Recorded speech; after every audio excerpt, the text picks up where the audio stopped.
Hello everyone, and welcome back to Pharma GLP. In our previous video, we discussed the basics of analytical method validation and the different parameters that are considered during the validation process. If you have missed that video, I highly recommend you to check it out before continuing with this video. I have given a link of that video in the description. Now, in this video, we will go deeper into each parameter to give you a better understanding of their importance in analytical method validation. As I mentioned before, the International Council for Harmonization, that is, ICH, has outlined several parameters that must be considered during the validation process. These parameters include specificity, accuracy, precision, ruggedness, linearity and range, limit of detection, limit of quantitation, robustness, filtration study, and solution stability study. In this video, we will explore specificity, accuracy, precision, and ruggedness in depth.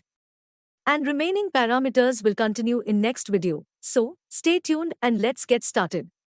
First, we will start with specificity. The specificity can be defined as, it is the ability of the method to detect the analyte of interest in the presence of other components that may be expected to be present in the sample. Now anyone can have questions like, does the method will only detect the substance it is supposed to detect? Or does it detect any other substances as well? To answer this question, we can put it in simple words as, this step is used to evaluate the ability of the method to distinguish between the analyte of interest and other components in the sample matrix. Now we will understand how to determine specificity. For HPLC and GC methods, the specificity is performed by spiking a known amount of impurities at the specification limit level with respect to sample concentration. The spiked sample is then analyzed along with blank solution.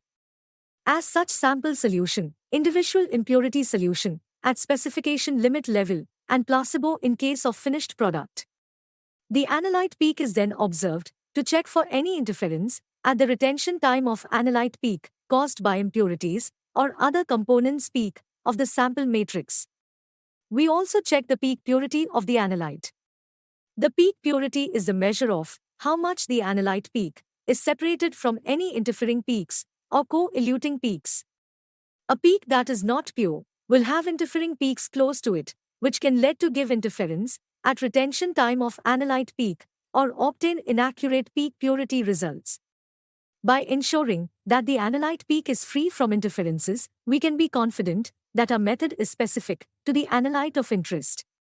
It is also important that the specificity test should be performed for each impurity present in the sample matrix. This ensures that our method is specific to all the impurities in the sample, and not just one. Next, we will discuss accuracy. Accuracy expresses the closeness of agreement between the true value and the value found. In simple terms, it measures how close our method can produce results that are close to the true value or value added of the analyte. To evaluate the accuracy of our method, we perform an experiment by spiking a known amount of the analyte in the sample matrix at different concentration levels of the specification limit. It may range from 80% to 120%, or 50% to 150%, or as per methodology, and the obtained results are compared with the true value or value added.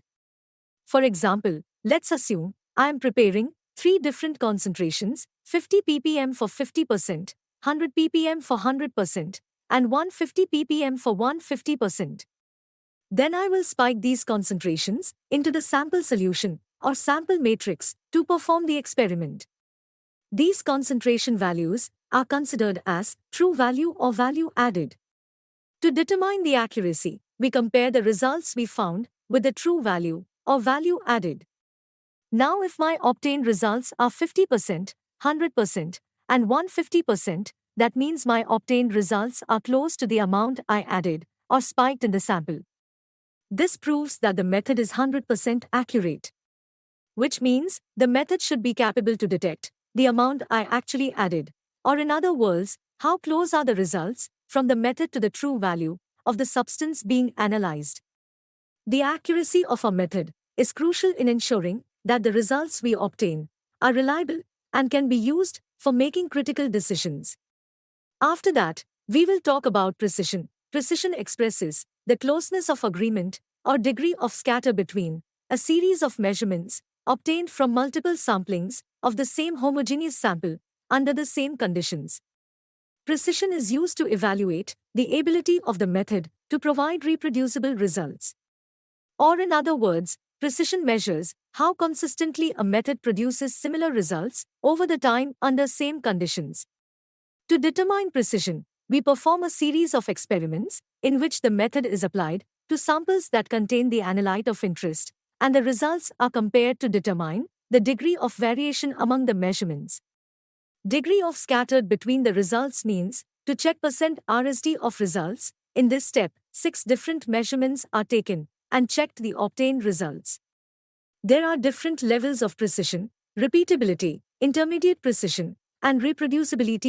Repeatability can be defined as the precision under the same operating condition over a short interval of time. Repeatability is also termed as intra-assay precision.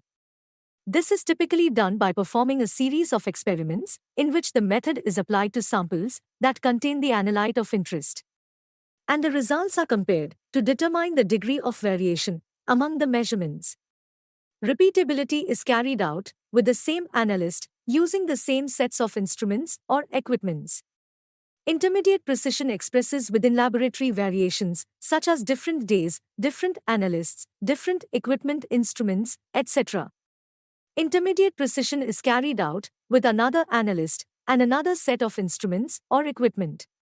Reproducibility can be defined as the precision between laboratories. Reproducibility expresses the precision between laboratories in collaborative studies, which are usually applied to the standardization of methodology that assesses the effect of slight variations in the laboratory conditions, such as different analysts, instruments, or lab locations on the accuracy and precision of the results. Ruggedness studies how well a method performs under varying conditions, such as changes in temperature, humidity, or operator. Let's understand with this example. Let's assume I am performing paracetamol assay. So to test the assay, I used paracetamol assay method and performed the analysis. Let's assume I obtained 98% assay results. Now if another analyst of my lab, we can say analyst A, is also performing assay test of paracetamol under same condition using the same paracetamol assay method, now the analyst A also obtained the same results, that is 98%. After that, analyst B at another location of QC lab is testing the assay of paracetamol under the same conditions and using the same paracetamol assay method, then analyst B also gets same results, that is 98%. In this example, we three were performing the same analysis, that is paracetamol assay test, and obtained same or closer results at same or different day or different location using different sets of instruments or equipments. In conclusion, precision is an important parameter in analytical method validation. It measures the consistency and reproducibility of a method's results. In this video, we have discussed specificity, accuracy, and different levels of precision, including repeatability, intermediate precision, and reproducibility. Now we will stop here and continue our discussion in the next video, where we will discuss on remaining parameters such as linearity and range, limit of detection, limit of quantitation, robustness, filtration study, and solution stability study. Thank you for watching this video. I hope you found this information useful. If you have any questions or would like to learn more, please feel free to leave a comment below. And don't forget to subscribe to Pharma GLP for more informative videos on pharmaceutical analysis, and hit the bell icon to get notified when we post new content. Thank you for your support. See you in the next video.